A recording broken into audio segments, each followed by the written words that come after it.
ஒன்றிய அரசு மும்மொழி கொள்கையினை எங்களுடைய தமிழ் நிலத்தில் கட்டாயமாக திணிக்கின்றாய்.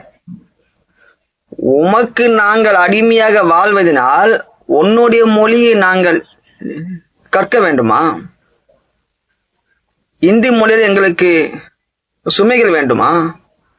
அவரவர் தாய்மொழி ஆங்கிலம் நாங்கள் ஏன் ஏற்றுக்கொள்கிறோம் என்றால் அது அயலக மக்களை இணைக்கக்கூடிய ஒரு மொழி. ஆங்கில மொழி வர்த்தக மொழியாக இருப்பதனால் அதை நாங்கள் ஏற்றுக்கொள்கின்றோம். நீ மும்மொழி என்று கூறி இங்கு சமஸ்கிருதத்தை திணிப்பாய். நாங்கள் கட்டிய கற்றளி கோயில்களில் எங்கள் தமிழ் மொழியை அழிப்பாய். இங்கு தமிழை பாதுகாக்க வேண்டிய எங்கள் தாய் மண்ணில் இந்திய கற்றுக்கொள் என்று அதை திணிக்கின்றாய். இவையெல்லாம் பயங்கரவாதம். நான் கேட்கின்றேன், உன்னுடைய இந்தி பேசுகின்ற மாநிலத்தில் இருமொழி கொள்கை, இந்தி ஆங்கிலம். ஆனால் உனக்கு கீழே நாங்கள் அடிமையாக வாழ்வதனால் நாங்கள் உன்னுடைய இந்தி மொழியை நாங்கள் கற்றுக்கொள்ள வேண்டும். இதுதான் தீவிரவாதம். இதுதான் உலக தீவிரவாதம். உனக்கு கீழே நாங்கள் வாழ்வதனால் உன்னுடைய மொழியை திணிக்கின்றாய் பார். இதுதான் உலக பயங்கரவாதம்.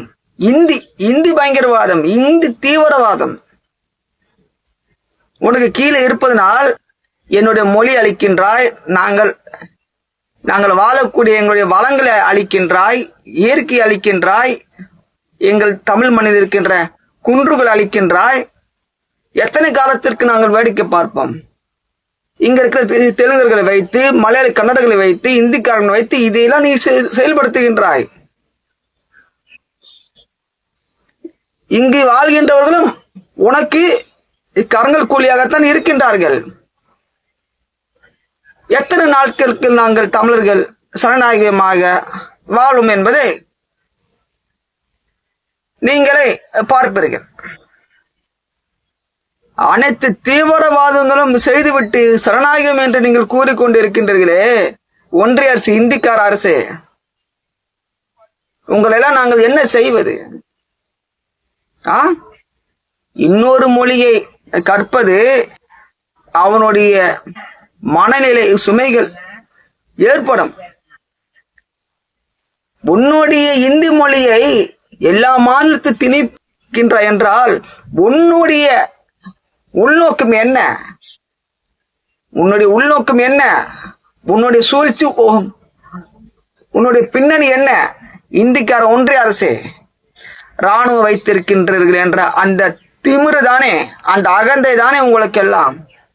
ஒரு நாள் நாசிக் இந்திய ராணுவத்தை தூக்கி போட்டு மிதிக்கவில்லை எங்கள் தமிழர்கள். அன்றைக்கு எங்களுடைய ஈழத்தமிழே 2009 ஆயுதங்கள் கொடுத்து வட்டியெல்லாம் பணத்தை கொடுத்து நாசிக் இந்தியா அங்கு சென்று எங்களை அழித்ததே, அதற்கு உங்களுக்கு பதிலடி கொடுப்போம். அந்த காலம் வரும். எங்கள் தமிழ் மண்ணில் நாசிக்கின்ற ஒரு நாள் வரும் ராணுவம். அன்றைக்கு வஞ்ச வைத்து உங்களை நன்றி கெட்டவர்களாய் இந்தியாவிற்காக நாங்கள் குருதி சிந்தனம் உயிரை கொடுத்தும் எங்கள் முன்னவர்கள் நன்றி கெட்டவர்கள் என்று ராஜீவ்காந்தி பயங்கரவாதி அமைதிப்படை அனுப்பி 25,000 பேர் கற்பழிக்கப்பட்டு கொலை செய்த நன்றி கெட்டவர்களா என்று தூக்கி போட்டு மிதிக்கும் காலம் வரும். காத்திருங்கள். இங்க இருக்கின்ற தெலுங்கு மலை கன்னடர்களை வைத்து நீ ஆட்டம் போடலாம். இவர்களுடைய ஆட்டத்தை நாங்கள் ஒரு நாள் முடித்து வைப்போம். தமிழர்களுடைய புறநானூற்று வரலாறு நீ பார்க்கவில்லை தானே? பார்ப்பாய். தமிழரின் வீரத்தை கதை என்று கூறுவார்கள். ஒரு நாள் பார்ப்பீர்கள். அன்றைக்கு இருக்கின்றது அனைவருக்குமே